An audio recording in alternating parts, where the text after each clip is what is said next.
శ్రీగురుభ్యో నమః. శ్రీ గణేశాయ నమః. తత్ర స్థితం ప్రసన్న తరుణ తమాల ప్రవాళ కిరణాభాం కర్ణావలంబి కుండల కందళితాభి సుఖవచిత కపోలం. ఇక్కడి నుంచి వచ్చినటువంటి శ్లోకాలన్నీ కూడా శ్రీ మహావిష్ణువు గురించి చెప్పినటువంటి శ్లోకాలు.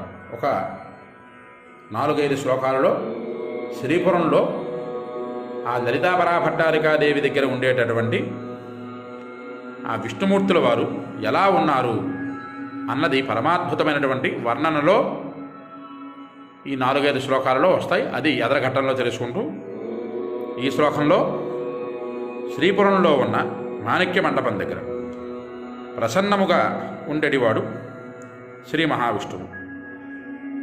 లేత కానుగుచుగుళ్ళ కాంతి వంటి శరీర ఛాయ గలవాడు శ్రీ మహావిష్ణువు. చెవులలో ధరించినటువంటి కుండలముల నుండి వెలువడు కాంతుల చేత ప్రకాశించబడిన చెక్కిళ్ళు కలవాడు శ్రీ మహావిష్ణువు అని విష్ణువు తాలూకా విరాట్ రూపాన్ని ఇక్కడ ఆ లలితాపరాభట్టారికాదేవి దగ్గర ఉండేటటువంటి ఆ విష్ణువు గురించి స్తుతిస్తున్నాను అని ఈ శ్లోకంలో ఉండేటటువంటి తాత్పర్యం. అయితే